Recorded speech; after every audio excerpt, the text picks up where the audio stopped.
Quando Jesus Cristo viveu entre os judeus, era seu costume assistir à sinagoga para adorar e ensinar no dia de sábado. E os líderes religiosos lhe espreitavam continuamente.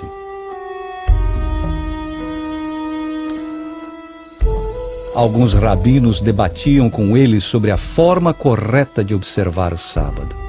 Eles esperavam apanhá-lo curando os doentes no santo dia para acusá-lo de ser transgressor do sábado.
Olá, eu sou Fernando Iglesias, estou feliz em receber você para o terceiro programa da série O Sétimo Dia, Revelações das Páginas Perdidas da História. O que Jesus Cristo fez no sábado, uns 2000 anos atrás, foi realmente revolucionário. Ao curar o homem da mão ressequida, ele ganhou o coração do povo. Porém, isso lhe colocou em direto conflito com os líderes judeus. Ao declarar ser ele o Senhor do sábado, ele desafiou a autoridade espiritual deles, um desafio que provocou seu julgamento infame e morte na cruz. Jesus nasceu em Belém, uma aldeia insignificante na Judéia, durante o reinado de Tibério. Naquela época, o Império Romano possuía dentro das suas fronteiras dezenas, se não centenas de religiões e seitas. Por exemplo, o zoroastrismo persa, as seitas enigmáticas da Grécia e o druidismo céltico inglês. Os rituais de iniciação secreto e de fertilidade, bem como a crença na astrologia, eram comuns.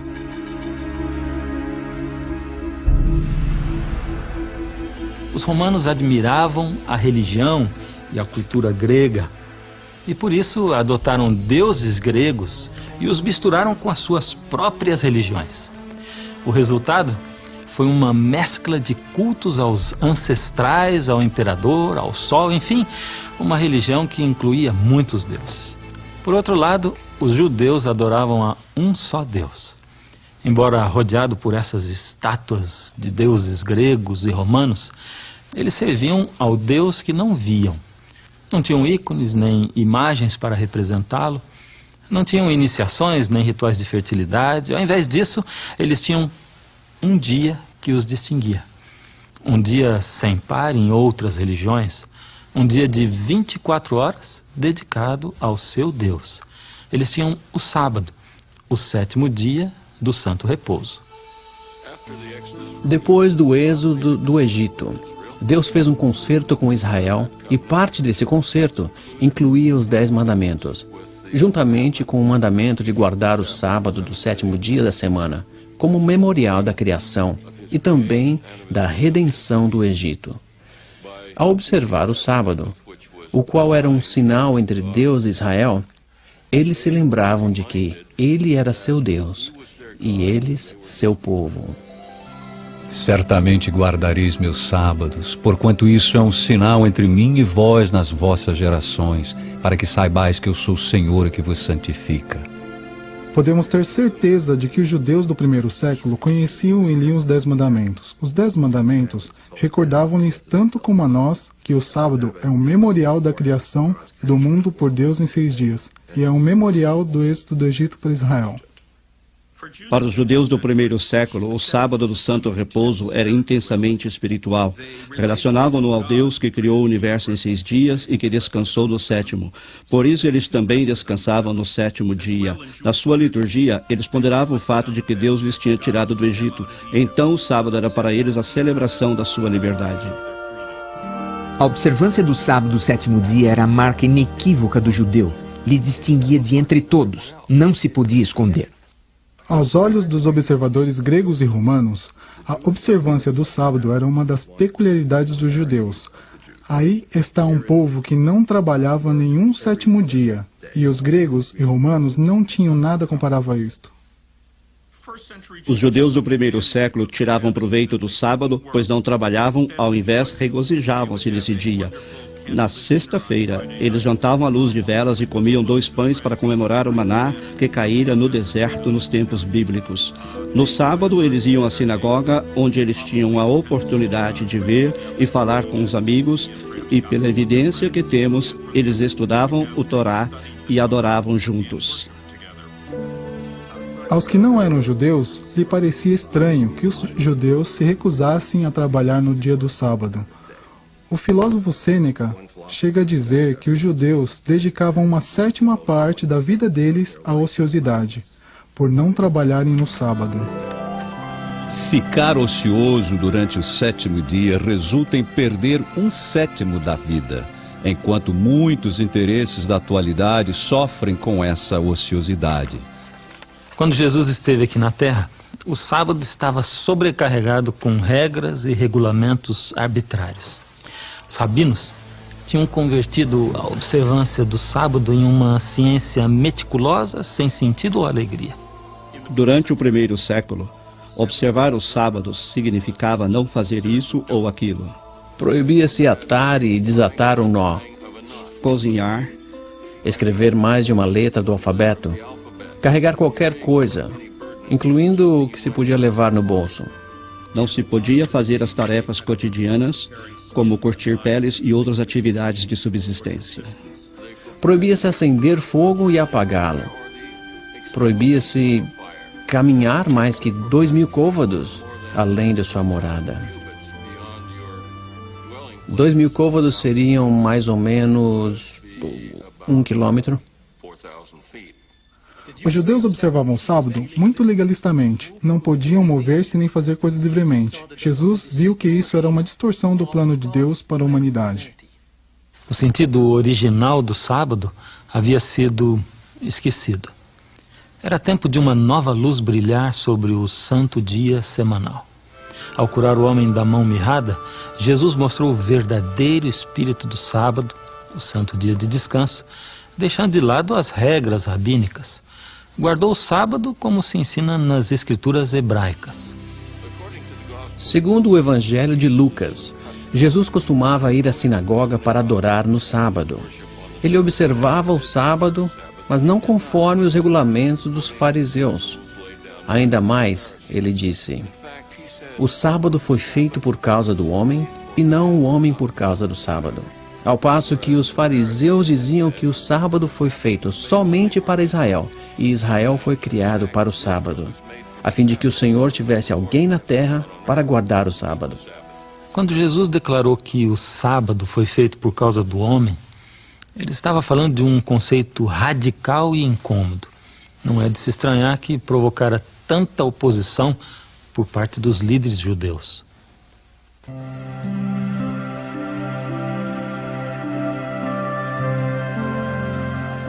Num outro sábado, Jesus ensinava ao povo.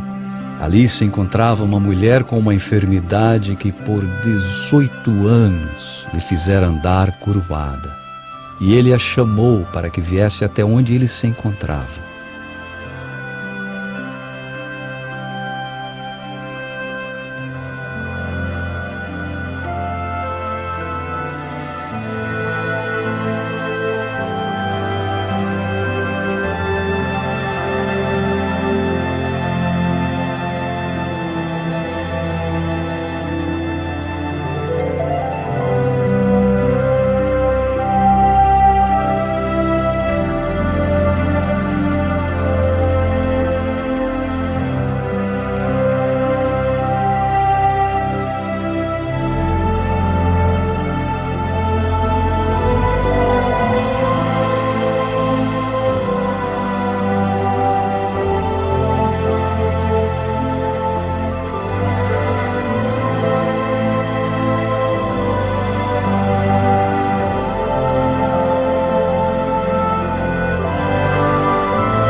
Os líderes religiosos ficaram zangados com ele por curá-la no sábado e então conspiraram contra ele. Para os líderes religiosos, isso era escandaloso, principalmente por infringir-se a lei do perigo mortal. A lei do perigo mortal dizia que só em casos de vida ou morte podiam fazer certas coisas no sábado. Por exemplo, salvar a vida de alguém cuja vida estivesse em perigo. Mas não se podia curar um doente, mesmo crônico, o qual teria que fazer-se em outro dia. Mas Jesus não quis esperar mais um dia. Ele estava, na realidade, dizendo-lhes: vocês desamarram um animal para que descanse no sábado, mas vocês me criticam por tirar dessa mulher a carga, a fim de que possa guardar o sábado pela primeira vez em muitos anos. Foi um argumento arrasador. São João declara sobre a vida do Mestre que, por esta causa, os judeus perseguiram a Jesus porque fazia estas coisas no sábado.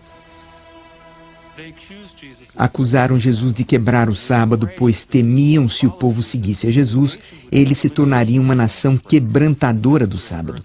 Isso lhes faria incorrer no juízo e ira de Deus, fazendo-lhes uma nação perdida. Foi esse temor que lhes levou a crucificar a Cristo.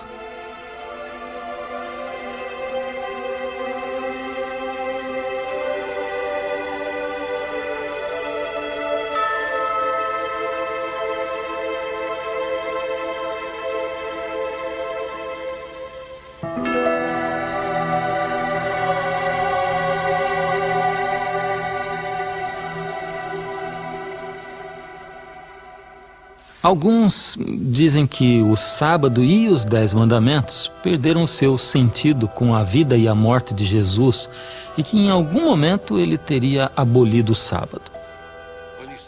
Em vez de dizer que o sábado foi feito por causa do homem e não o homem por causa do sábado, ele poderia ter dito que o sábado foi dado a Israel e que não era necessário ser observado pelos outros, talvez nem mesmo os judeus.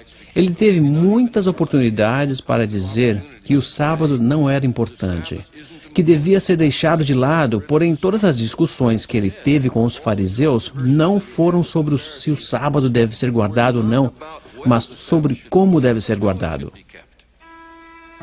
Se alguma vez houve dúvida sobre como guardar o sábado, Jesus a esclareceu. A resposta está na autoridade das Sagradas Escrituras e não nas leis e tradições humanas.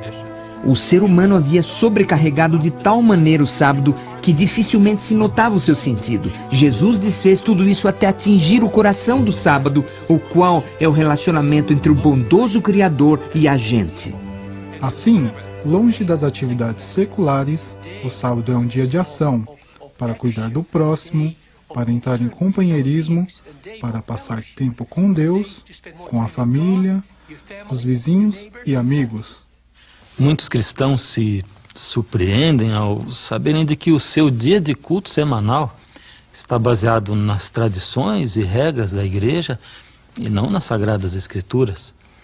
Alguns creem que a Bíblia ensina que Jesus violou propositadamente o sábado do sétimo dia a fim de abrir caminho para um novo dia de culto cristão. Essa ideia não tem apoio bíblico nem histórico. Jesus não quebrou o sábado dos 10 mandamentos. O que ele fez foi desafiar os costumes e as tradições humanas. Ao fazer isso, ele mostrou que é guardar o sábado bíblico, guardá-lo corretamente. Jesus Cristo livrou o sábado das tradições que o tinham convertido em uma formalidade rígida e restaurou ao seu verdadeiro propósito de celebrar o relacionamento do homem com outro ser humano e com seu Criador. E fica bem claro que ele, Jesus, esperava que os seus seguidores continuassem observando o sábado bem depois da sua própria morte e ressurreição. Quando, pois, virdes que a abominação da desolação de que falou o profeta Daniel, então os que estiverem na Judéia fujam para os montes, e orai para que a vossa fuga não aconteça no inverno nem no sábado. Com essas palavras, Jesus trouxe à mente uma profecia assustadora de Daniel no Velho Testamento. Agora, por que teria pedido ao povo que orasse para não ter que fugir no sábado, se não esperava que ainda o estivessem santificando? No ano 66, o Império Romano não estava estável. Esse ano é chamado o Ano dos 4 Imperadores e 3 deles não morreram de morte natural. Então os judeus pensavam que era uma boa oportunidade de aproveitar-se da instabilidade política para procurar sua própria liberação da opressão romana. O general romano Vespasiano marchou contra Jerusalém para sufocar a insurreição. Antes de atingir seu objetivo, ele chegou a ser imperador em 69 da nossa era e seu filho Tito, futuro imperador, lhe substituiu como general do exército. Tito sitiou a cidade e finalmente no ano 70 da nossa era, o exército romano venceu a defesa, devastou a cidade e destruiu completamente o templo.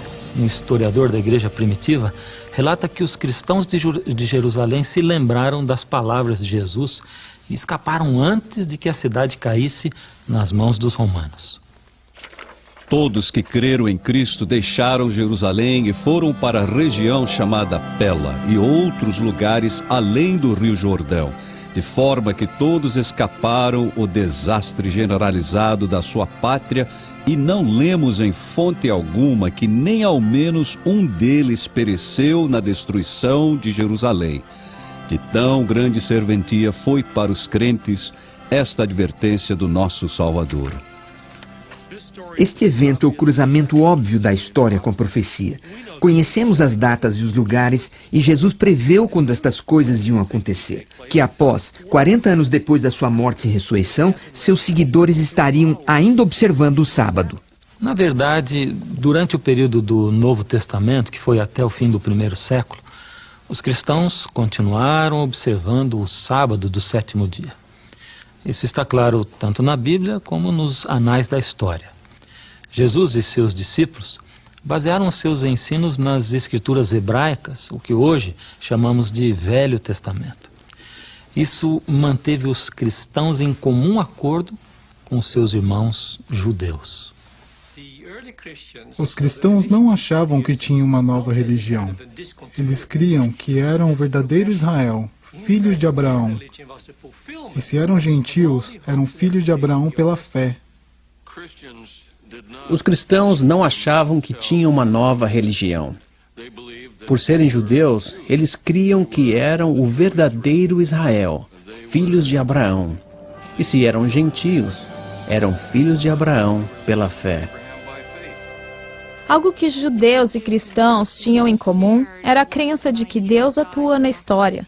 Por exemplo, atuou no Sinai, no Êxodo, na criação. E que essas atuações estão registradas nas escrituras hebraicas. No centro da teologia judaica e cristã se encontrava a crença em um só Deus, um Deus pessoal e um Criador amoroso que se relaciona com as suas criaturas. Para ambos grupos, a experiência da observância do sábado era central no seu relacionamento com um Criador amoroso. Contudo, para os cristãos, a vida e a morte de Cristo adicionavam uma nova dimensão, uma nova razão de guardar o sábado. Portanto, resta ainda um repouso do sábado para o povo de Deus. Com estas palavras, o apóstolo Paulo indicou que a fé cristã elevou o sábado, o santo dia do Senhor, a uma nova dimensão. Pela morte e ressurreição de Jesus, os cristãos têm uma nova esperança, a esperança de ser libertos de um mundo de pecado. Então, o sábado, que originalmente era o memorial da criação, agora comemora também a salvação, trazendo paz espiritual. Pois todo aquele que entra no descanso de Deus também descansa das suas obras, como Deus descansou das suas. Agora, aqui surgem umas perguntas interessantes. Se os cristãos do primeiro século observavam o sábado do Velho Testamento, o sétimo dia da criação, o santo dia do quarto mandamento, por que hoje muitos cristãos observam o domingo? Quando ocorreu a mudança do sábado para o domingo? Porventura o relato bíblico deixa alguma dica? Os primeiros 4 livros do Novo Testamento formam parte dos documentos cristãos mais antigos. Primeiro, São Marcos escreveu sobre a vida de Cristo. Isso foi no ano 55 da nossa era, ou mais tarde. São Mateus e São Lucas provavelmente escreveram entre finais da década de 60 e o ano 80 da nossa era. São João, o último apóstolo sobrevivente, escreveu seu livro no final do primeiro século. Apesar de terem sido escritos bem mais tarde, 30, 70 anos depois da morte de Cristo, esses livros não contêm o menor indício de que Jesus mesmo ou seus apóstolos trocaram o dia de descanso e culto do sétimo dia pelo primeiro. Portanto, diferente das suposições de muitos que frequentam a igreja, o domingo, como um dia de adoração, era desconhecido na igreja cristã primitiva. Embora o Novo Testamento contenha raras referências de reuniões no primeiro dia da semana, a evidência histórica confirma que os crentes continuaram a observar o sábado através do primeiro século da nossa era. Quando então os cristãos começaram a favorecer o domingo como seu dia de adoração? Vamos ver a resposta quando voltarmos com o 4º programa da série, o sétimo dia.